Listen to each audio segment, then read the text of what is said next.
والصلاة والسلام على أشرف الأنبياء والمرسلين نبينا محمد وعلى آله وأصحابه أجمعين أما بعد. قال الله تعالى: أعوذ بالله من الشيطان الرجيم. يا أيها المدثر قم فأنذر وربك فكبر وثيابك فطهر والرجز فاهجر ولا تمنن تستكثر. نوجوانوں کی اصلاح سے متعلق اور ان میں دینی بیداری پیدا کرنے سے متعلق یہ ہمارا دوسرا سیشن ہے. انشاءاللہ 1 گھنٹے میں جو اہم چیزیں ہیں اس کو بتا کر کے اپنے موضوع کو سمیٹ لیتے ہیں. پہلے سیشن میں جس بات پر ہم رکے تھے وہ یہ تھا کہ آج کل نوجوان بدعتی علماء سے متاثر ہوتے ہیں، لہٰذا ان سے بچ کر رہنا چاہیے. نوجوانوں میں دینی بیداری لانے سے متعلق جو اہم چیز جس کی طرف ہم اپنی نشاندہی کریں گے وہ یہ ہے: عقیدہ انسان کو پاک کرتا ہے. شرک ایک گندی چیز ہے. اللہ نے اسی لیے کہا دوسری وحی میں وَثِيَابَكَ فَطَهِّرْ، اے اللہ کے نبی صلی اللہ علیہ وسلم آپ اپنے دل کو بھی پاک کرو. ساتھ میں کہا وَالرُّجْزَ فَاهْجُرْ، اور جو ہے عقیدے کی گندگی کو بھی چھوڑ دو. تو یہ نوجوانوں کو جس کی طرف ہم نشاندہی کرنا چاہتے ہیں، ایک تو ہے توحید، دوسرے ہے اتباع سنت، تیسری چیز ہے نوجوانوں میں طہارت و نظافت کے مسائل کے بارے میں بیداری لانا چاہیے. ہمارے نوجوان کو کیسا صاف رہنا، کیسے پاک صاف رہنا نہیں آتا. بلکہ میں آپ کو بتاتا ہوں، دیکھو جہاں مسلمانوں کی آبادی ہوئے بولتے وہاں سے گندگی شروع ہوتی ہے. ہماری مسجدوں میں صفائی نہیں ہے، مسجدوں کے جو بیت الخلاء ہوتے ہیں اس میں بھی گندگی ہوتی ہے. ہمارے پاس وضو کرنے کی جگہ گندی ہوتی ہے. خود ہمارے شہروں میں آپ دیکھیے یہ مودی کا سسٹم بھی اچھا نہیں ہے. پانی برابر نہیں جاتا، کیچڑ کھڑا رہتا ہے، اس وجہ سے خنزیر آتے، مچھر آتے الی آخر. بہرحال یہ ایک نوجوان کو کیا ہے اپنے ظاہر کو بھی پاک رکھنا چاہیے اور اسے جو ہے اپنے پاک صاف رہنا چاہیے. رسول اکرم صلی اللہ علیہ وسلم کے سامنے ایک نوجوان آیا تو اس کے بال اٹے ہوئے تھے. آپ نے اس کے بال کو دیکھ کر کہا من کان لہ شعر فلیکرمہ، تو جس کو بال ہیں وہ بال عزت سے رکھے. ہمارے پاس بھی ہم دیکھتے ہیں نماز فجر میں جب لوگ نماز کو آتے ہیں وہ رات کی ٹریک پینٹ اور اس کے بعد ٹی شرٹ بغیر ٹوپی کی نماز پڑھنے آتے ہیں. اچھی بات نہیں ہے. آپ کسی جگہ انٹرویو کو گئے، اگر آپ ٹائی بنے بغیر آئے تو آپ کا داخلہ نہیں ہوتا. اسی طریقے سے مسجد کو آئے تو کیا کرنا، مرد کے لیے زینت اختیار کرتے ہوئے آنا چاہیے. آپ بال رکھیں تو سلیقے سے رکھو. بعض لوگوں کو دیکھتے ہیں بال بڑے بڑے ہو جاتے ہیں، کان پر آ جاتے ہیں، جھوپڑے کی طرح ہوتا ہے، اس میں کنگھی نہیں کرتے نہ تو کچھ کرتے. نہیں ہونا چاہیے، ایسا نہیں ہونا چاہیے. اور ایک بات بھی ہے، ہم دیکھتے ہیں یہ نوجوانوں کو جس کی طرف توجہ دینے کی ضرورت ہے. 5 یا 10 چیزیں ہیں جن پر عمل کرنا فطرت میں سے، آپ جانتے ہیں نا، ناخن کاٹنا، مونچھ کاٹنا، اور یہ بات آپ کو بولتے ہوئے شرم بھی مجھے محسوس نہیں کرنا چاہیے، ناف کے نیچے کے بال نکالنا، بغل کے بال نکالنا. اس بارے میں ہم دیکھتے ہیں امت میں بہت درجہ غفلت ہے، تساہل ہے اور جو ہے ناواقفیت ہے. ایک نوجوان جس کی ابھی شادی ہونے والی ہے وہ آ کر مجھے بولتا ہے مولوی صاحب بالغ ہونے کے تب سے لے کر آج تک کون بھی مجھے ناف کے نیچے بال نکالو بولے. یہ صورت یہاں ہے. اور بغل کے بال بھی نہیں نکالتے، ایسے ہی کٹ بنین پہنتے ہیں تو ایسا اٹھاتے تو پورا گندا رہتا ہے. اچھی بات نہیں ہے. علماء بولتے ہیں یہ ناف کے نیچے کے بال، بغل کے بال نہیں نکالا تو وہاں کینسر آتا ہے. اور اللہ کے نبی صلی اللہ علیہ وسلم نے جو یہ کہا 40 دن کے اندر سے نکال لینا، صحیح مسلم کی روایت میں آیا. اس کا مطلب یہ نہیں کہ 40 دن تک چھوڑے رکھو، یہ مدت بتائی گئی، اس کے اندر سے نکال لینا چاہیے. اگر کوئی آدمی اس پر عمل نہیں کرتا گویا وہ اللہ کا جو ہے نافرمان ٹھہرے گا، رسول صلی اللہ علیہ وسلم کا نافرمان ٹھہرے گا. لہٰذا ہم نوجوانوں سے گزارش کرتے ہیں آپ اپنے باطن کو بھی پاک رکھو، اپنے ظاہر کو بھی پاک رکھو. ٹھیک ہے، باطن اور ظاہر کو پاک رکھو بولے تو کچھ لوگ کہتے ہیں داڑھی کاٹتے جائیں. یہ بال ایسا آ گیا ہے نا، بعض جگہ ایسے ہوتا ہے داڑھی لمبی رہی تو آکسیجن کا رکھنے نہیں ہو رہا ہے، ڈاکٹر آپ بولتے ہیں داڑھی نکال دینا. میرے اپنے سسر کی بات ہے، اللہ تعالیٰ ان کی جو ہے عمر میں برکت دے، تقریباً 96 سال عمر ہے، اتنی بڑی داڑھی. تو ان کا ہرنیا کا آپریشن ہوا الحمدللہ میرے سسر مطلب خاندانی اہل حدیث اور بڑے پکے اپنے منہج میں اس میں، اور الحمدللہ پورے داماد اہل حدیث ہیں، کوئی بھی جو ہے اس میں غیر مسلک کا نہیں ہے الحمدللہ۔ تو ان کو جب ہرنیا کا آپریشن کرنے کی ضرورت پڑی وہ وکٹوریا ہسپتال مطلب اس میں بنگلور میں، تو میں نے دیکھا جب ڈاکٹر نے ان کے بارے میں یہ فیصلہ کیا کہ آپ کی داڑھی کاٹنا ہے، اللہ اکبر، اس وقت سے رونا شروع کیے۔ وہ داڑھی جب نکالی جا رہی تھی، اب ان کو آکسیجن رکھ کے آپریشن تھیٹر میں لایا جائے، خالی بے اختیار ہونا۔ اور مجھے ابن عثیمین رحمہ اللہ کا وہ واقعہ یاد آتا ہے، کیسے تھے علماء، دیکھو داڑھی کی سنت کو، داڑھی کو ماشاءاللہ کیسے پسند کرتے تھے۔ یہ داڑھی نبیوں کی سنت ہے، حضرت ہارون کو داڑھی تھی، موسیٰ علیہ السلام اس نے پکڑ لیے۔ تو کیا ہوا، ابن عثیمین رحمہ اللہ کو برین ٹیومر تھا، دماغ کا کینسر، ان کو جو ہے امریکہ کے ہسپتال میں علاج کیا گیا، لے جا کے ایڈمٹ کرے، وہاں لے جا کے ایڈمٹ کرے تو ہسپتال میں بلوغ المرام کا درس دے، کیا شان ہے، پورا ہسپتال بھر گیا نوجوانوں سے۔ ہسپتال کے انتظامیہ کو یہ کہنا پڑا جس آدمی کو آپ ڈاکٹر علاج کے لیے یہاں لائیں، دماغ کی کینسر آ گیا تو اسے آرام کرو، بولتے یہ کیا ہے، علم کی اتنی اہمیت ہے، علم کے بارے میں ماشاءاللہ درس دے رہے۔ وہاں لوگوں نے کہا کہ ان کی داڑھی کاٹنا چاہیے۔ کن کی داڑھی؟ ابن عثیمین رحمہ اللہ کے۔ دیکھو کیا تقویٰ تھا علماء کے پاس، ایسے علماء تو انگلیوں پر گر جا سکتے ہیں۔ ابن عثیمین رحمہ اللہ نے کہا مجھے بغیر داڑھی کے اللہ تبارک و تعالیٰ سے ملنا ناپسند ہے، میں داڑھی رکھ لوں گا، میں اللہ تعالیٰ کے دیے ہوئے بیماری پر صبر کر لوں گا، مجھے مگر داڑھی کے ساتھ اللہ سے ملنا مجھے پسند ہے۔ لہٰذا کہا امریکہ کے ہسپتال سے مجھے لے چل، چھوڑ دیے، آئے اس کے بعد جدہ کو آئے، مرنے سے 2 دن پہلے رمضان کا آخری عشرہ، آخری تاخرات، اس دماغی کینسر کو رکھتے ہوئے بھی شیخ جو ہے وہ پہنچتے ہیں کہاں، مکہ، طواف کرتے ہیں، پورا عمرہ کرتے ہیں، ملک فہد وہاں ہیں اس وقت کھڑے ہو کر تقریر کرتے، سب نماز پڑھتے، سب کرتے ماشاءاللہ۔ تو اس سے کیا معلوم ہوتا ہے، مرد جو ہے نا داڑھی اس کی زینت ہے، عورت بال نکالی تو کیسے رہتا۔ کبھی تروپتی کے اوپر سے گزرے ہوں گے آپ لوگ نے، ایک طرح کی گھن آتی ہے، ہمارے بال جو نکلتے ہیں وہ اللہ کی خاطر نکلتے ہیں۔ آپ جانتے ہیں مسلمان کا ایک بال بھی اگر نکالا حج عمرے میں، صحیح ترغیب و ترہیب کی حدیث ہے، ایک بال کے بدلے 10 نیکیاں ہیں ماشاءاللہ، یہ دوسری اس میں نہیں پا سکتے آپ۔ اسی لیے حضرت عائشہ رضی اللہ عنہا فرماتی ہیں اللہ تبارک و تعالیٰ نے مردوں کو خوبصورتی دی ہے داڑھی میں، سمجھ رہے ہیں، اور عورتوں کو زینت دی ہے کس میں، چوٹی میں۔ جیسے عورت بال نکالا تو برا لگتا، ویسے مرد کو داڑھی نکالا تو برا لگتا ہے۔ اچھا، داڑھی رکھنے سے فائدہ کیا ہوتا ہے؟ داڑھی رکھنے سے کئی فائدے ہیں۔ داڑھی رکھنے سے اللہ کی اطاعت ہوتی ہے، داڑھی رکھنے سے نبی کریم صلی اللہ علیہ وسلم کی سنت ہوتی ہے، اور داڑھی ماشاءاللہ یہ پورے مرد ہونے کی علامت ہے، یہ سمجھ رہے میرے الفاظ، پورے مرد ہونے کی علامت ہے۔ آج کل تو رشتے کی بات آتی ہے، خواتین بولتے بڈھے سے شادی کرو نہ کو میرے، اس لیے کہ داڑھی نہیں ہونا اسے۔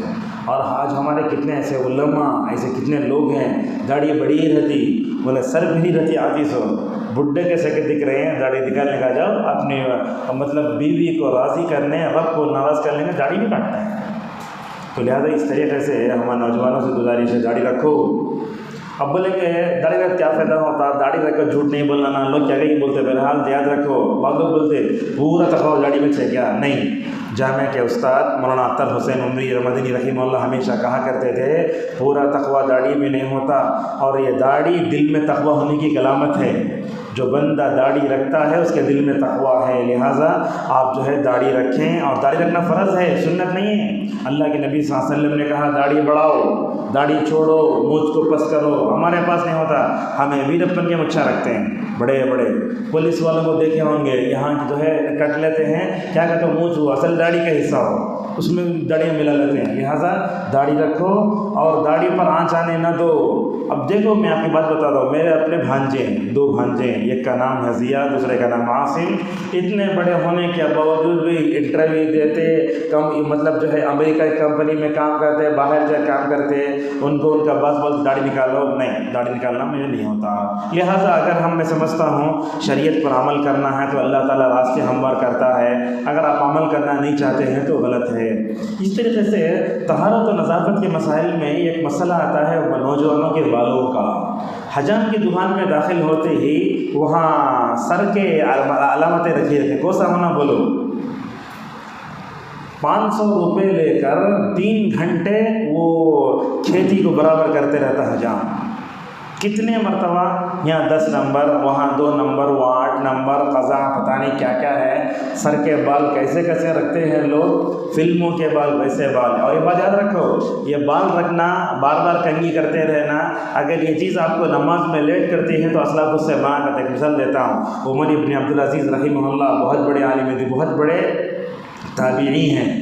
الحمدللہ ان کی تربیت میں 18 صحابہ کا اور 5 تابعین کردار ہے. کتنے صحابہ؟ 18 صحابہ اور 5 تابعین کردار ہے. ان کی تربیت کرنے والے کا نام تھا صالح بن کیسان، مدینے میں رہتے تھے. عمر بن عبدالعزیز رحمہ اللہ ان کو دیکھ کر لوگ بولتے تھے اس عمر کو دیکھو تو وہ عمر یاد آتا ہے، ایسی صلاحیت تھی. تو صالح بن کیسان رحمہ اللہ کے حوالے کیے گئے عمر بن عبدالعزیز. ایک دن کیا کر رہے ہیں، بالا پھرا لگے تھے عمر بن عبدالعزیز. صالح بن کیسان پوچھے کہ میں نماز کو لیٹ سے کہیں تو آئے؟ بولے اصل میں بالا پھرا لگا تھا. تو کیا کریں، صالح بن کیسان نے جن کی زیر سایہ تربیت پر عمر بن عزیز، صالح بن کیسان نے عمر کے والے عبدالعزیز کو خط لکھا، تمہارا بیٹا بال پھراتا ہے، نمازوں کو دیر سے آ رہا ہے. یہ نہ ہوتا ہم لوگ بھی بنتے سورتے نماز کے آخری یہ میں آتے کیا کرتے کنگھی کر لگتے. حجام کی دکان میں جانا، میل کنگھیا سے کنگھیاں کرنا، اپنے ظاہر کو سنوارنا. تو کیا کیا عبدالعزیز نے، سیدھے مدینے کو ایک حجام بھیجا، جاؤ مدینے کی آبادی میں عمر کہاں ہے تلاش کرو، ان سے پوچھے بغیر ان کے پورے بالا مڑا کو جو ہے الحمدللہ آ گئے. اسی لیے آپ دیکھتے ہیں احناف کے مدارس میں طلباء کو بال رکھنے نہیں دیتے، شاید یہی واقعہ ہے جس کے پیش نظر لمبے لمبے بال نہیں رکھتے. لہٰذا بال رکھو، سلیقے سے رکھو. بعض لوگ بولتے ہیں لمبے بال رکھنا، گردہ رکھنا، چھوٹے ڈال لینا یہ نبی کی سنت ہے. یہ بات یاد رکھو، لمبے بال رکھنا عرب کے لوگوں کی عادت ہے. آج بھی بال وہیں ہمارے بڑے بڑے اساتذہ کو ہم نے دیکھا بال لمبے لمبے رکھتے ہیں، وہاں کی وہ عادت ہے. جیسا کہ یہاں پینٹ شرٹ پہنا عادت ہے ویسی عادت ہے. بعض علماء بولتے رکھ سکتے، اگر رکھے تو سنت کا ثواب مل سکتا، لیکن میں سمجھتا ہوں لمبے بال رکھ لے کے اس کے پیچھے جیسے چوٹی ڈالنا عورت کے لیے ایک بڑا پہاڑ ہوتی ہے، اس طریقے سے مرد اگر لمبے بال رکھ لے تو میں سمجھتا ہوں اس کے لیے بڑا مسئلہ ہوگا. اسی طرح مسئلہ آتا ہے نوجوانوں کے مونچھ کا. نوجوان ایسا ہونا، اسے مونچھ کاٹنے کا طریقہ معلوم ہونا. ہمارے نوجوان کو طریقہ معلوم نہیں، کاٹ لے تو ہونٹ کاٹ لیتے ہیں. اور ہمارے نوجوان ایسے ہیں جب دکان کھلے گی حجام کی وہاں جا کو کاٹنا. ارے یہ سب چیزیں باپ اپنے بچوں کو سکھانا، ماں اپنے بچوں کو سکھانا، کیسے نکالتے ناف کے بال، کیسے نکالتے جو ہے بغل کے بال، کیسے کرتے، کیسے نہیں چھوڑنا، مکمل طور پر یہ کرنا چاہیے. اسی طریقے سے طہارت و نظافت کے مسائل آتے ہیں تو ہمارے نوجوانوں کو قضاء حاجت کے آداب بھی معلوم نہیں ہے. آپ دیکھتے ہیں آٹو ڈرائیور ہے، بیٹھ گئے ہیں بڑے بڑے شہروں میں، کہاں کھڑیا موتنا شروع ہو گیا. کھڑموت بولتے ہیں اسے، کہاں کھڑیا موتتا ہے، نہ قبلہ دیکھتا ہے، نہ بیٹھتا ہے، نہ تو پانی لیتا ہے. کیا بات ہے یہ اللہ کے نبی صلی اللہ علیہ وسلم کے ایک صحابی تھے حضرت سلمان فارسی رضی اللہ عنہ، آ کر بولے تمہارا نبی تم کو قضاء حاجت کے ادب بھی سکھاتا ہے کیا؟ تو کہے ہاں. تو لہٰذا ہمارے نوجوانوں کو پیشاب کیسا کرنا، کیسا جانا، کیسا آنا وہ بھی سکھانا چاہیے. شاید میں سمجھتا ہوں پاکی صفائی کیسے ہوتی ہے. قضاء حاجت کے تعلق سے امت میں بیدار لانے کے لیے جمعے کا خطبہ دینا اچھا ہے. اتنے علماء تو 70 آداب بتائیں اس کے، ایک نہیں دو نہیں 70 آداب بیان کیے ہیں. تو ہمارے نوجوانوں کو پیشاب کرنے کا طریقہ، پیخانہ کرنے کا طریقہ، کیسے پانی بہانا، کیسے اٹھنا، وضو کرنا، یہ ساری چیزیں ہونا چاہیے. میں سمجھتا ہوں ہماری مساجد میں کبھی اتوار وغیرہ کو لے کر کے پریکٹیکل وضو کا طریقہ اگر بتائے تو ماشاءاللہ بہت اچھا ہے. ہمارے نوجوانوں کو وضو کا طریقہ بھی نہیں معلوم، اب کیسے مسا کرتے وہ بھی نہیں معلوم. مسا کرو غلط ہے، دیکھیے یہ حالانکہ نہیں، یہ پورا حصہ اس کو لگنا چاہیے. وَامْسَحُوا بِرُؤُوسِكُمْ. امین شنقیطی رحمہ اللہ کہتے ہیں کہ با یہاں زائدہ بھی نہیں ہے، با تبعیض کا بھی نہیں ہے، با انصاف کے لیے. انصاف کا مطلب چمٹ جانا. آپ یہاں سے شروع کرے تو پیچھے جا کر برابر مکمل طور پر آنا چاہیے. یہ عثمان رضی اللہ عنہ ہیں، ان کے غلام حمران پانی ڈالتے ہیں، ان لوگوں کو وضو کر کے بتاتے. جب وضو ختم ہوا تو حضرت عثمان نے کہا ہَكَذَا رَأَيْتُ رسول اللہ صلی اللہ علیہ میں نے اللہ کے نبی صلی اللہ علیہ وسلم کو اس طرح وضو کرتے ہوئے دیکھا ہے، لہٰذا انہیں ظاہری طور پر بھی پاک رکھنے، باطنی طور پر بھی پاک رکھنے کی طرف توجہ دینا چاہیے۔ اسی طرح ہمیں اپنے نوجوانوں میں بیدار لانا چاہتے ہیں تو انہوں توحید اور اتباع سنت پرفیکٹ کرنے کے بعد انہیں یہ ارکان اسلام کی عملی مشق بھی ہونا چاہیے۔ ہمارے نوجوان نہ پہلے کی سنت پڑھتے نہ بعد کی سنت پڑھتے، بلکہ آج کا نوجوان ایسا ہے، بولتے نا جوانی دیوانی ہوتی ہے، ادھر ادھر گھومتے رہتا ہے، نمازوں کو نہیں آتا، جمعہ کو آج تو پہلے بھاگنے کی فکر رہتی، نہیں ہونا چاہیے۔ جوانی کی عبادت کیا کرتی ہے؟ جوان کو عرش الہیہ کے سائے کا مستحق بناتی ہے نا، آگے کی پیچھے کی سنتوں کا اہتمام کرو۔ اور جمعہ کے دن تو ہم دیکھتے ہیں نوجوان جمعہ کو کرسچن کی طرح جو ہے نعوذ باللہ سنڈے مناتا ہے، اچھا کھا لیے، اچھا پہن لیے، مٹھا کھا لے، پان کھا کر سو مغرب کو ٹوٹا کیا کہتا ہے جمعہ آیا ہے۔ یاد رکھیے جمعہ ہمارے جسمانی تربیت کس کے لیے آتا ہے؟ روحانی تربیت کے لیے آتا ہے، لہذا جمعہ کو ویسے گزارو جیسا کہ اللہ کے نبی صلی اللہ علیہ وسلم نے گزارا ہے۔ اسی طرح نماز پڑھنے کے ساتھ ساتھ انہیں مطلب عبادات میں تطوعات کیا ہوتے ہیں، خصوصاً یہ چاش کی نماز کا اہتمام بہت اہم ہے۔ چاش کی نماز تو ایسی ہے، ام ہانی رضی اللہ عنہ فرماتی ہیں اللہ کے نبی صلی اللہ علیہ وسلم سفر میں بھی چاش کی نماز نہیں چھوڑتے۔ چاش کی نماز کی کیا معلوم ہے؟ یہ چاش بولو، اشراق بولو، صلاۃ الضحیٰ بولو، اوابین بولو، پورے 21 نماز آئی ہیں۔ ہمارے پاس ایسے ہوتا اوابین مغرب کے بعد 6 رکعت پڑھتے، حالانکہ حدیث میں کہا گیا اوابین کی نماز اس وقت ہے جب کہ اونٹنیوں کے بچوں کے پیر جلتے ہیں۔ یہ پیر جلنے کا مغرب سے پہلے ہوتا، مغرب کے بعد ہوتا؟ مغرب سے پہلے ہوتا نا، لہٰذا سورج مغرب کے بعد نہیں رہتا، لہٰذا معلوم ہوا یہ نماز۔ اور یہ بات یاد رکھو، چاش کی نماز کی توفیق ہر ایک کو نہیں ہوتی۔ اللہ تبارک و تعالیٰ کی طرف جو بندہ گناہ لے کر لوٹتا ہے، اللہ تعالیٰ ایسے سچے بندے کو چاش کی نماز کی مکمل توفیق کرتا ہے، اللہ تبارک و تعالیٰ توفیق دیتا ہے۔ تو چاش کی نماز کی بڑی فضیلتیں آپ نے کہا، جو بندہ 2 رکعت نماز پڑھے گا اللہ تبارک و تعالیٰ اسے 307 جوڑوں کا ماشاءاللہ اس کی طرف صدقہ دینے کے برابر ثواب دے گا۔ کتنا ہے؟ کون تو بھی بیٹھے اتنے مطلب لوگ میں سے کون تو بھی ہر دن 360 روپے اللہ کے راستے میں دینا، میں سمجھتا ہوں مالدار سے مالدار آدمی نہیں دے سکتا۔ 10 روپے دینا مشکل ہے، اتنا بڑا ثواب بتایا۔ اور ایک کہا چاش کی نماز کے تعلق سے اللہ کے نبی فرماتے ہیں اللہ فائے آدم کے بیٹے دن کے ابتدائی حصے میں تم کیا کرو، 4 رکعت نماز پڑھو، میں شام تک تمہارے لیے کافی ہوں۔ ہماری روزی روٹی ہر تک اللہ تبارک و تعالیٰ شام تک کے لیے ہمارے لیے کافی ہے۔ رمضان کے روزوں کی بات ہوتی ہے تو ہم لوگ روزے کو عادت سمجھتے ہیں، ہمارے امی ابا روزہ رکھے اس لیے روزہ رکھتے ہیں، ایسی بات نہیں ہے۔ تو ہمیں نماز کی پابندی، اسی طریقے سے وہ مطلب روزوں کی پابندی اور زکوٰۃ کی مشروعیت، اور حج کو بھی یہ بات یاد رکھو، یہ حج بھی جوانی میں کرنے کی عبادت ہے۔ ہم لوگ تو 17 سال پہلے دیکھے 60-70 سال کا بڈھا حج کو آتا ہے، ہاتھا بابا ہدرتے رہتے، کپڑے پہننے نہیں ہوتا، چلنے نہیں ہوتا، ویل چیئر میں جاتا، اسی لیے معلوم ہوتا ہے اگر آپ جوان ہیں، جسمانی طاقت، مالی طاقت ہے تو یہ حج جوانی میں کرنے کی عبادت ہے۔ یہاں خواتین میں ہیں، ایک بات بولیں گے، انڈونیشیا میں تو عورت اگر حج نہیں کرے تو شادی نہیں ہوتی۔ شادی کر ہونا، جب تک شادی نہیں ہوتا اس وقت لائسنس ہو، جب تک اس وقت تک شادی نہیں ہوتی۔ لہٰذا یہ نمازوں کی عملی مشق ہونا چاہیے، اور خصوصاً یہ جمعہ کے بارے میں بھی ہمیں مکمل طور پر ہمارے اپنے اندر جو ہے اس کی تو ہے کیا کرنا چاہیے۔ نمازوں کی پابندی کی بات آتی ہے تو ایک بات آپ کو یہ بتا دیتے ہیں، شادی جب ہوتی ہے نا پہلی رات میں بھی ہماری ازدواجی زندگی کا آغاز بھی 2 رکعتوں سے ہونا چاہیے۔ ہمارے بعض اسلاف اور صحابہ پڑھتے تھے، ہمارے پاس کیا ہوتا، سورت دیکھو انگوٹھی ڈالو، سورت دیکھو نکلس ڈالو، درود مرتب پڑھ کو پھونکو، وہ کپڑے یہ سب نہیں ہے۔ اگر آپ کی زندگی کا آغاز نبوی دعا سے ہوا، اگر آپ کی ازدواجی زندگی کا آغاز اگر 2 رکعت نماز سے ہوا، میں سمجھتا ہوں آپ باسعادت مند زندگی گزار سکتے ہیں۔ جمعہ کی بات بھی آتی ہے تو ہم جوانوں کو دیکھتے آخری میں آتے نہیں، جلد آنا چاہیے۔ اسی طریقے سے ایک بات مجھے اس وقت یاد آئی، پھر بھول جاؤں گا میں، اگر آگے شاید بتا نہیں پاؤں گا۔ ہمارے کچھ نوجوان ہیں جو کمپنیوں میں کام کرتے ہیں، کمپنیوں میں کام کرتے ہیں تو نمازیں نہیں پڑھتے، مثال کے طور پر فون آتا 5:30 بجے مجھے کمپنی کی کیا آتی ہے وین آتی ہے، میں نماز جب کمپنی میں پڑھنا کہ نہیں گھر میں پڑھنا کہ بعض نوجوان ایسے پوچھتے اذان ہونے سے پہلے پڑھ لی کیا نہیں ہوتا.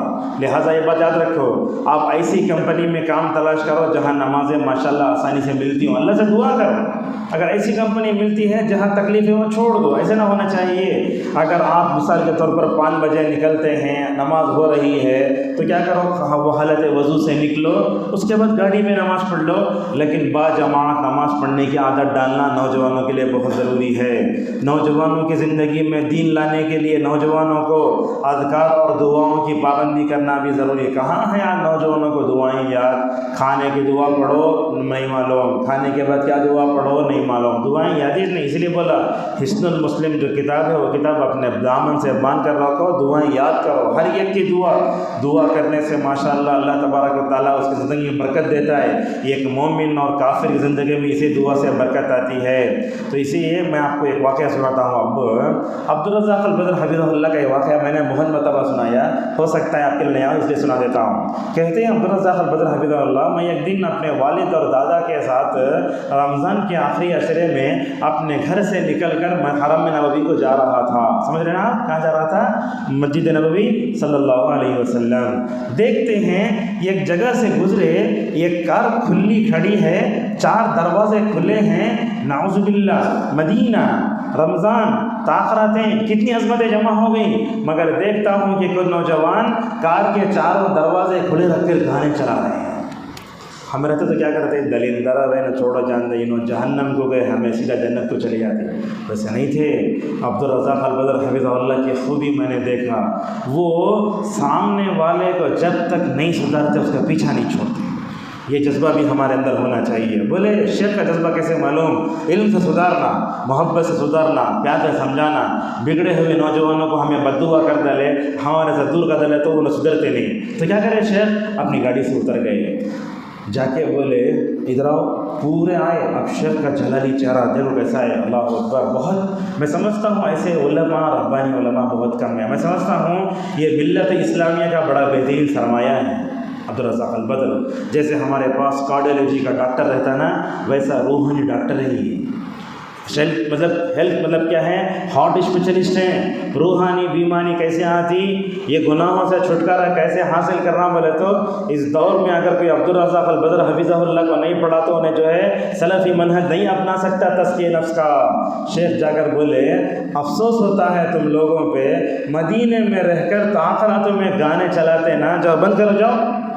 اور شیخ الحمدللہ جب بھی بولتے نا متقی انسان کی بات لوگوں پر جلدی اثر کرتی ہے. وہ نوجوان گئے، جا کے جلدی بند کر ڈالے. گراؤ. اللہ کے نبی صلی اللہ علیہ وسلم تاخراتوں میں کیا پڑھتے تھے ان نوجوانوں کو معلوم نہیں معلوم. کھڑو گو اللہم انک عفو تحب العفو فاعف عنی. عبدالرزاق البدر حفظہ اللہ کہتے ہیں میں نے ان منحرف نوجوانوں کو دیکھا، جب تک یہ دعا یاد نہیں ہو مزہ ہٹا نہیں. سب نوجوانوں کو دعا سکھا دی ہے. دعا سکھا کر کے شاید دل میں ہدایت کی دعا کرتے ہوئے سیدھے حرم کو چلے گئے. اللہ اکبر. یہ شب قدر کی دعا کو ہم نے کتنا معمولی سمجھا.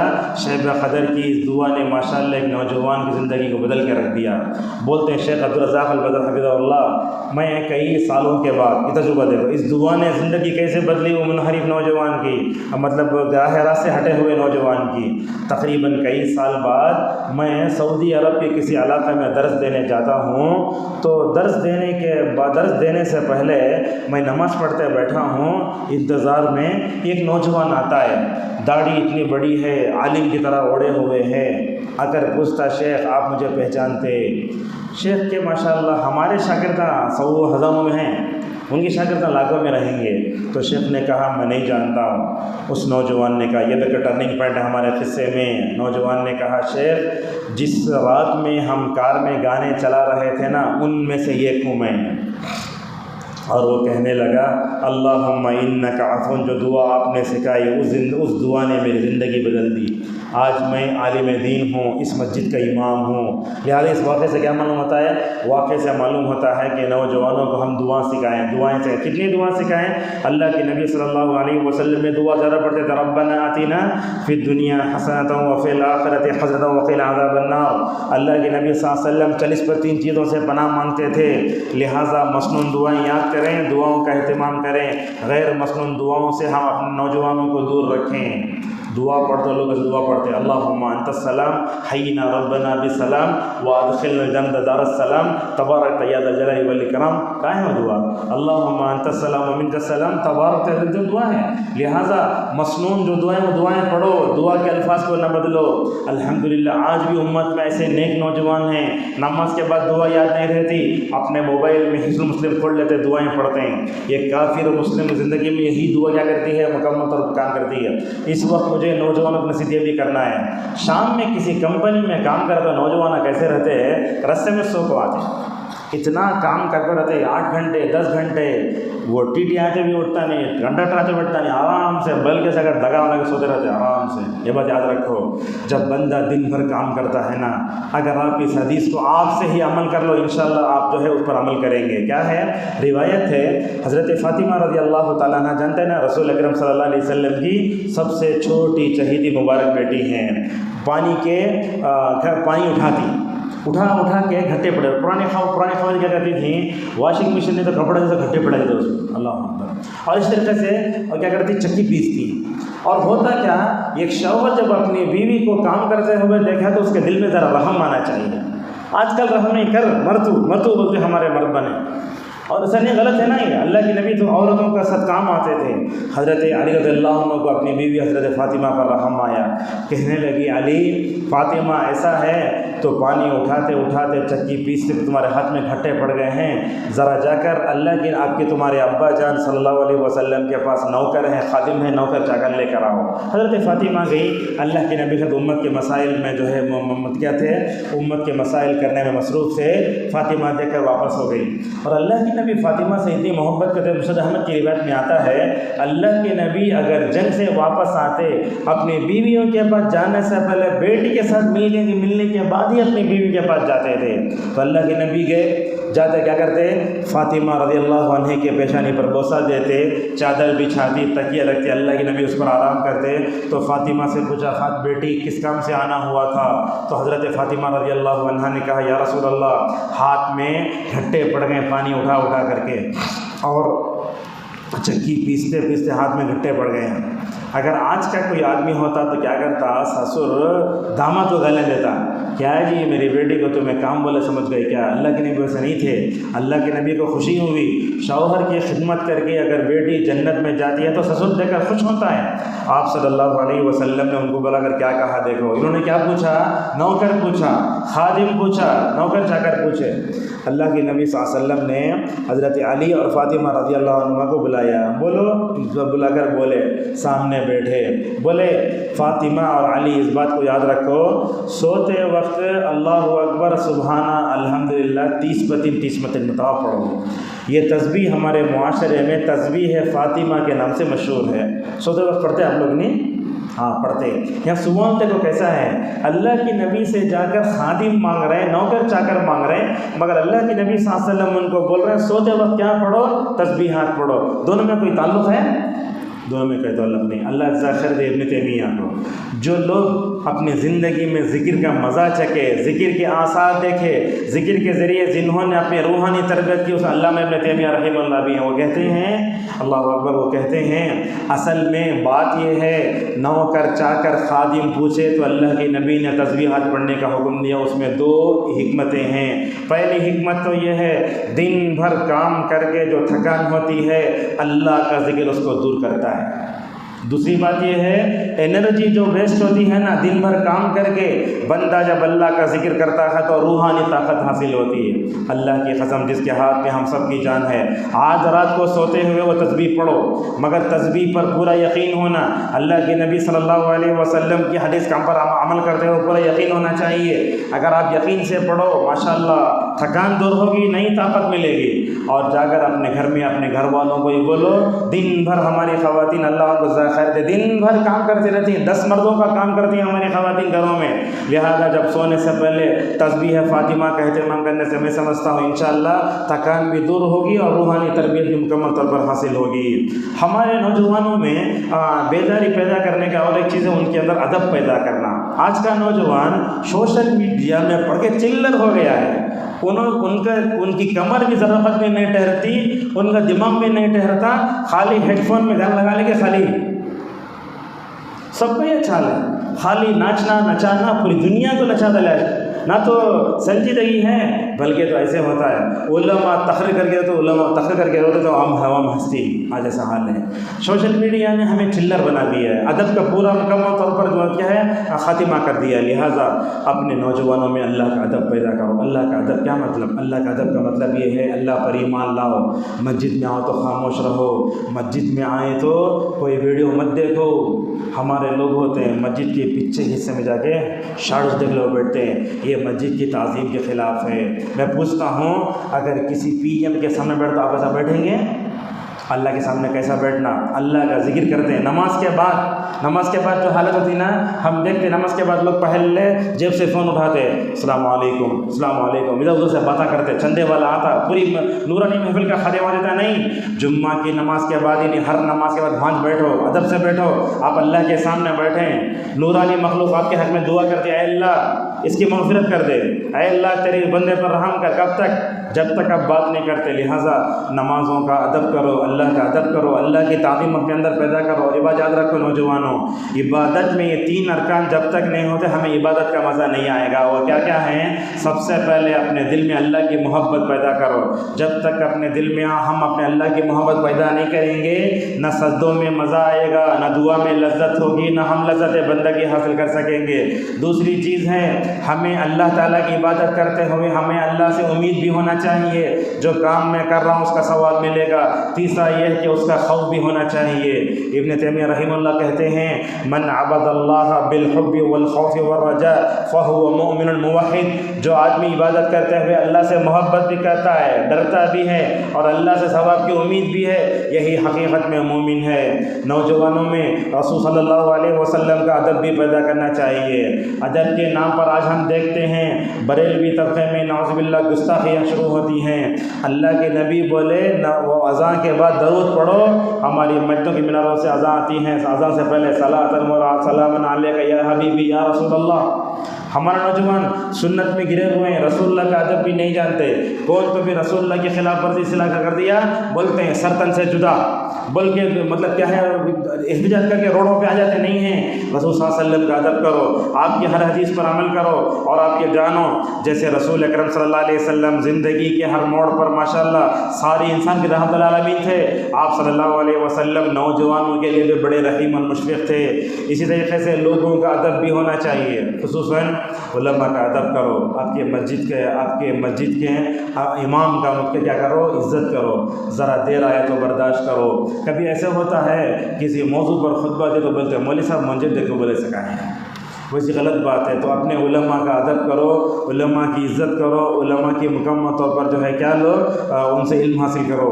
اسی طریقے سے نوجوانوں کی دین میں بیداری کرنے سے متعلق ایک بات یہ بھی ہے کہ ان کو لباس کے بارے میں جو ہے مکمل طور پر اسلامی اصول و ضوابط کا لحاظ ہونا چاہیے. آج ہمارا نوجوان پینسل جینس پہن کے آتا ہے, بری ایک پینٹ وہ ایسے چڑھا لیتا, خدا حاجت کو بیٹھنے کے لیے تکلیف ہوتی ہے. جب ہم سجدہ کرتے ہیں پیچھے کا حصہ نظر آتا ہے, انڈر ویئر سوٹ نظر آتی ہے. یہ سب بولنے کی باتیں نہیں لیکن کرنا پڑتا ہے.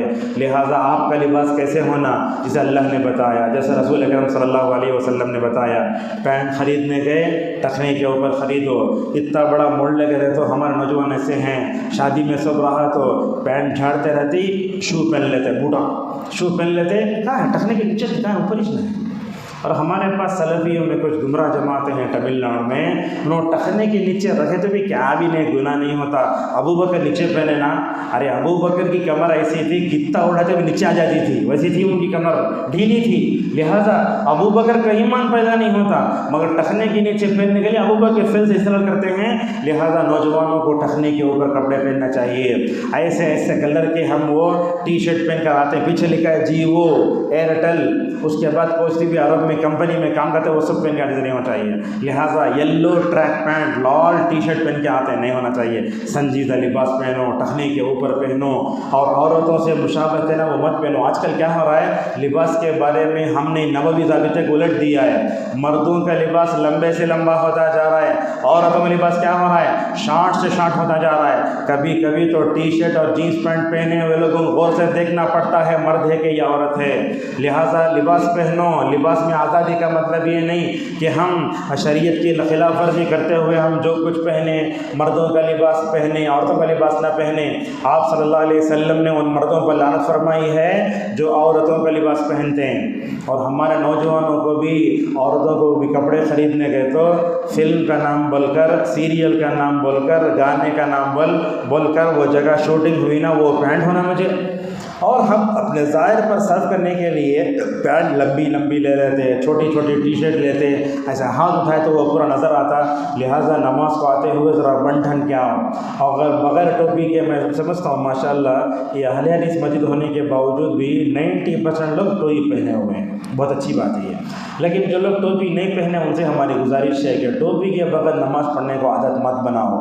اللہ کے نبی صلی اللہ علیہ وسلم سوائے حج عمرے کے ننگے سر نماز نہیں پڑھیں, ہمیشہ سر ڈھانپ کے آتے تھے. آپ پوچھیں کہ ٹوپی پہننا فرض ہے کیا؟ ٹوپی پہننا فرض بھی نہیں ہے. سن لیجیے, ٹوپی پہننا سنت بھی نہیں, ٹوپی پہننا زینت اور ڈیکوریشن ہے. آپ شادی میں گئے تو کیسا جاتے, کسی کمپنی میں کام کرتے تو کیسے بن سنور کے جاتے. اللہ تعالیٰ نے آپ کو سر کے تالو سے پر کے تلوے تک ماشاءاللہ لباس میں ماشاءاللہ اتنا اچھا لباس دیا ہے. لہٰذا اللہ کا شکر ادا کرتے ہیں. ٹوپی پہن کے آؤ. اور ٹوپی پہن کے آنے میں سمجھتا ہوں یہ کوئی بڑی چیز نہیں ہے. اور معاشرے میں بغیر ٹوپی کے نماز پڑھنے کو برا سمجھا جاتا ہے. جہاں تک ہو سکے ہم اپنے آپ کو بچائیں. اسی طریقے سے نوجوانوں میں دین لانے کے بارے میں حقوق کی ادائیگی بھی بہت ضروری. اللہ کا حق کیا ہوتا ہے, رسول اللہ کا حق کیا ہوتا ہے, صحابہ کا حق کیا ہوتا ہے, یہ سب ہمیں مکمل طور پر جاننا چاہیے. آج کل ہمارے نوجوان اپنے ماں باپ کے ساتھ جو سلوک کرتے ہیں وہ ناقابل بیان ہے. باپ کو ڈانٹتا, ماں کو ڈانٹتا, تمہیں پیدا نہیں کرے مجھے بولتا. اللہ اکبر. اللہ فرماتا ہے انشکر لی ولی والدیک, تم اپنے والد کا شکر ادا کرو اور میرا شکر ادا کرو. سفیان ابن عیینہ رحمہ اللہ کہتے ہیں اگر آپ دن میں 5 مرتبہ نماز پڑھتے ہیں, دیکھو اگر آپ دن میں 5 مرتبہ نماز پڑھتے ہیں تو 5 مرتبہ اپنے والدین کے لیے دعا کرنا نہ بھولو. اللہ اکبر, کیا بات ہے. اللہ کے نبی صلی اللہ علیہ وسلم نے فرمایا جب ماں باپ دنیا سے چلے جاتے ہیں تو ماں باپ کے لیے نیک اولاد جو ہوتی ہے وہ کیا کرتی ہے, ان کے حق میں دعا کرتی ہے. ابن ماجہ کی روایت میں آیا اللہ تعالیٰ بچوں کی دعا کی برکت سے, ان کی مغفرت کی دعا کی وجہ سے جنت میں اونچے درجے پر لے جائے گا. ماں باپ پوچھیں گے یہ کیا ہے, یہ اللہ یہ درجہ اتنا کیسے ملا؟ کہا جائے گا باستغفارک ولدک لک, تمہارے بچے تمہارے حق میں مغفرت کی دعائیں کرتے تھے اسی لیے. لہٰذا آج کل ہم دیکھتے ہیں باپ مر جائے تو بچے کے اندر نماز جنازہ پڑھانے کی طاقت نہیں, مولوی صاحب تمہیں پڑھا لو. اللہ اوپر ایسے سے خون کے آنسو لانے والے ماحول ہیں. کبھی کبھی تو ایسا ہوتا ہے کہ نوجوان کو پیشاب کی پاکی کا لینا بھی نہیں آتا. جنازہ اندر رکھ تو ہے, باہر کھڑا ہے, کیا بولے تو پیشاب کی پاکی نہیں, اسی لیے اندر نہیں آ پاؤ. اللہ اکبر. اس طرح کی چیزیں اپنے ماں باپ کا حق ادا کرو, بات رکھو. اگر ہم اپنے ماں باپ کے ماننے والے تو ہمارے بچے ہماری بات ماننے والے. اگر ہم اپنے ماں باپ کو رلائے ہمارا ہم رلاتے, یہ مکافات عمل ہے. لہٰذا نوجوانوں کو سوچنا چاہیے میں کتنا تھا, کیسے تھا. نوجوان کیسا آسمان سے گر کے پورا جھولے میں سے گر کے پیدا ہو گئے نہیں ہوئے نا, چھوٹے سے پالے بڑے سب کرے. مجاہد رحمہ اللہ کہتے ہیں تمہارے ماں باپ وہ ہیں تو تمہاری گندگی دور کرتے ہیں. اگر نوجوانوں کو اپنے ماں باپ کی خدمت کرنے کا موقع آیا وہ بھی ہاتھ سے جانے نہیں دینا چاہیے. حضرت عبداللہ ابن عمر رضی اللہ عنہما نے ایک آدمی کو دیکھا طواف کر رہا, دیکھو غور سنو, طواف کر رہا ہے, اپنی ماں کو یہاں بٹھا لیا ہے. جا کر اس سے پوچھتے کیا تم نے اپنی ماں کا حق ادا کر دیا ہے؟ تو بولا ہاں ادا کر دیا ہے. تو ابن عمر رضی اللہ عنہما نے فرمایا اے اللہ کے بندے یاد رکھو تمہاری ماں نے تم کو جنتے وقت جو تکلیف کی اتنی تکلیف کا حق بھی تم اپنی ماں کا ادا نہیں کر سکتے. تو لہٰذا اپنے ماں باپ کے بارے میں غور و فکر کرنا، جوان رہ کر ان کی خدمت کرنا، ان کو اپنے گھروں میں رکھنا بہت ضروری ہے۔ اپنے ماں باپ کو جو آدمی رلاتا، ان کی خدمت سے جی چراتا، انہیں انڈیویجول طریقے سے جا کے بڑے اپارٹمنٹ میں اے سی رکھ لیا تو بس زندگی میں سکون نہیں ملتا۔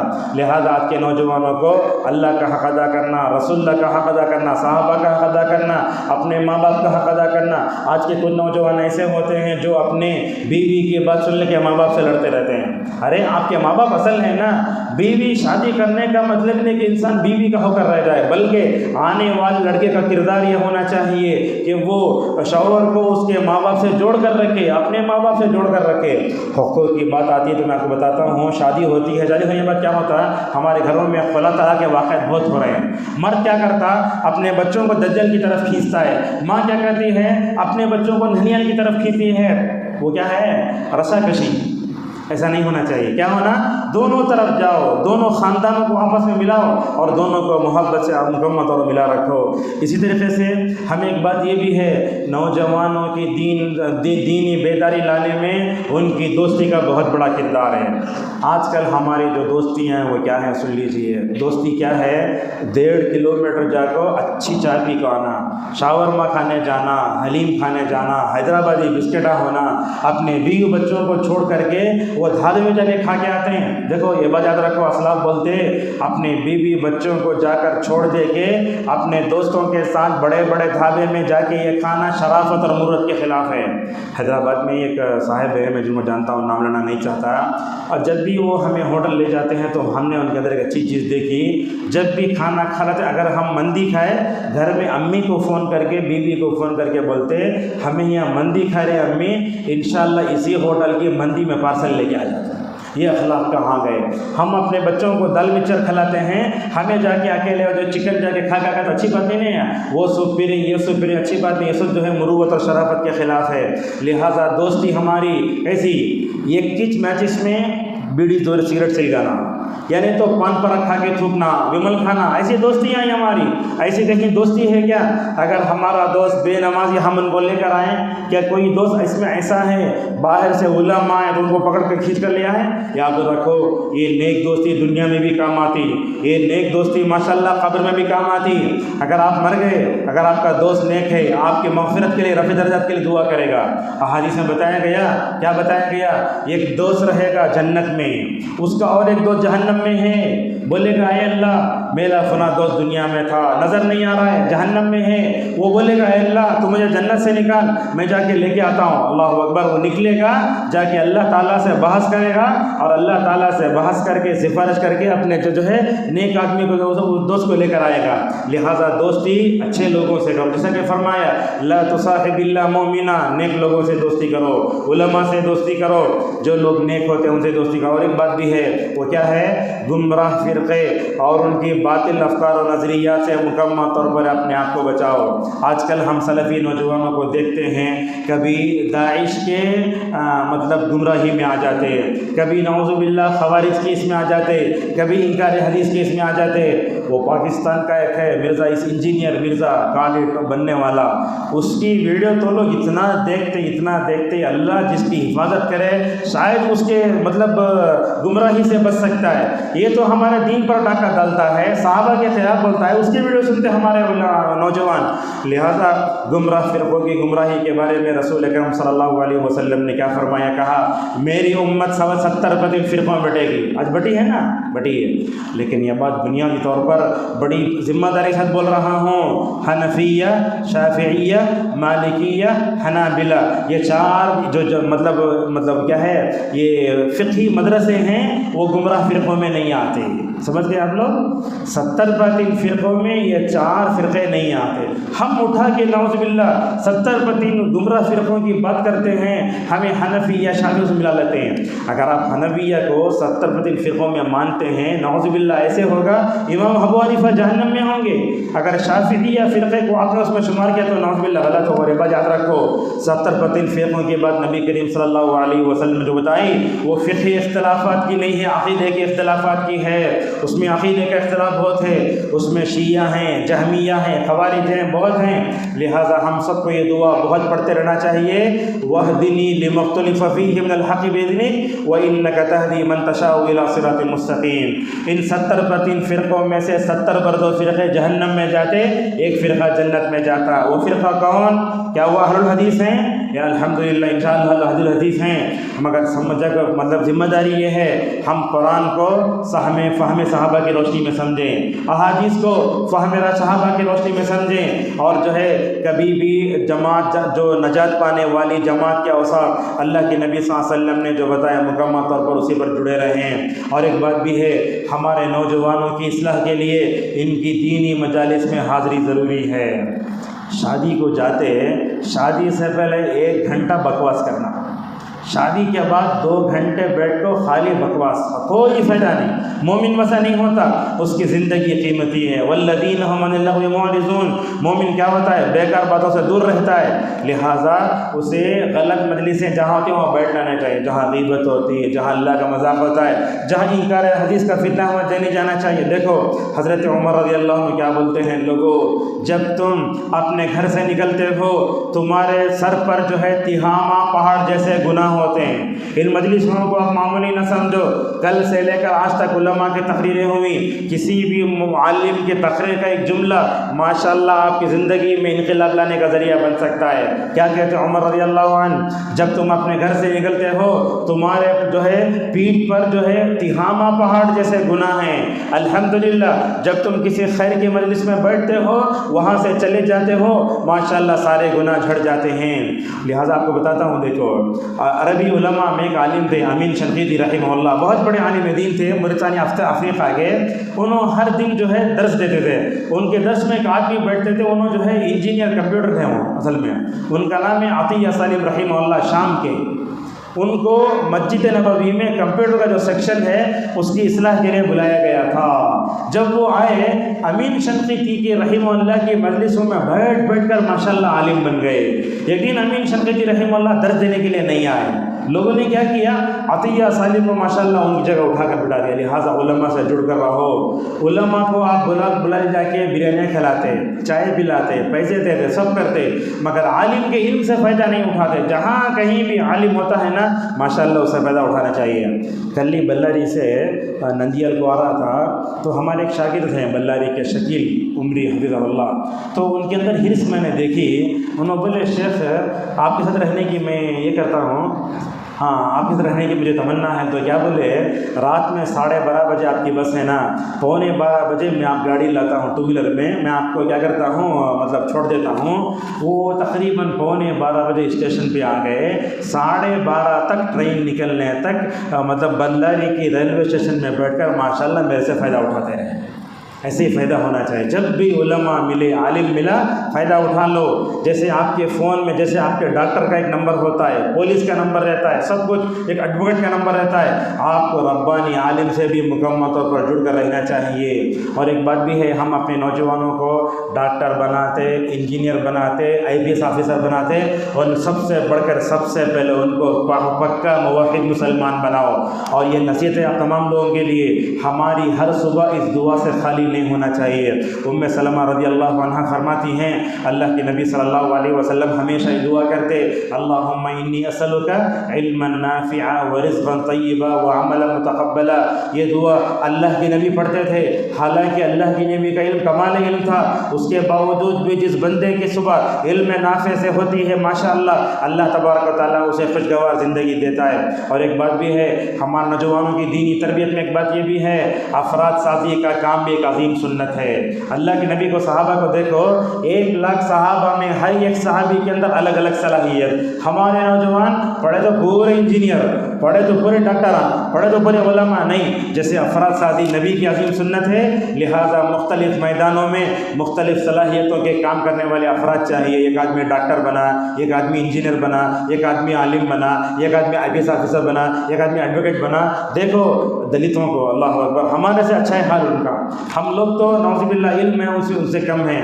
اسی طریقے سے اور ایک بات ہے، آج ہمارے نوجوانوں میں دینی بدل لانے کے لیے ان کو ہر طرح کے فتنوں سے بچنے کی ضرورت ہے۔ کیا کیا فتنہ ہے آج، مطلب برادرز کا فتنہ، مالداری کا فتنہ، اور اسی طریقے سے ہم دیکھتے ہیں تہذیب کا فتنہ اور کلچر کا فتنہ، یہ ساری چیزیں ہیں۔ لہٰذا مسلم نوجوانوں کو علماء سے جڑ کر فتنے سے بھی مقابلہ کرنا چاہیے۔ اور آخری درس کی آخری چیز ہے، 4 بجے اذان ہونے والی ہے، یہ آج کے نوجوانوں کو عورتوں کے فتنے سے بچانا بہت اہم ہے۔ آج ہمارے نوجوان شادی سے پہلے فیس بک میں ادھر ادھر گرل فرینڈ بائی فرینڈ کی اصطلاح میں جا کو بقول انیس الرحمن عازمی عمری مدنی حفظہ اللہ بولتے آدھی جوانی فوٹو دیکھ کو مطلب چاٹنگ کر کو چلے جاتے۔ آج ہمارے نوجوانوں کا یہی حال ہے۔ یاد رکھو، شادی سے پہلے اپنے آپ کو پاکیزہ رکھو، تب چل کر کیا ہوگا، اللہ تبارک و شادی میں آپ کو مزہ دے گا۔ اگر شادی عبادت ہے، اگر آپ شادی سے پہلے غلط راستوں میں نعوذ باللہ پڑ گئے، یاد رکھو کوئی بھی لڑکی آپ کو کرنے کے لیے تیار نہیں ہوگی۔ ذرا نوجوانوں کو ہم آواز دیتے ہیں، سورہ یوسف پڑھو، کیسے تھے یوسف علیہ السلام، بڑے خوبصورت۔ آپ صلی اللہ علیہ وسلم نے جب ان کو آسمانوں میں دیکھا تو کہنے لگے آدھی خوبصورتی دے دی گئی ہے۔ آدھی خوبصورتی کیا مطلب؟ علامہ نووی رحمہ اللہ کہتے ہیں اللہ تعالیٰ نے دنیا میں سب سے زیادہ خوبصورت نبی کریم صلی اللہ علیہ وسلم کو بنایا تھا، اور اس سے کم جو خوبصورتی وہ یوسف علیہ السلام کو دی گئی تھی۔ ہمارا نوجوان ذرہ ہینڈسم ہو گئے فخر آنا شروع ہو جاتا، اپنے آپ کو ہیرو کی طرح بنانا شروع کرتا۔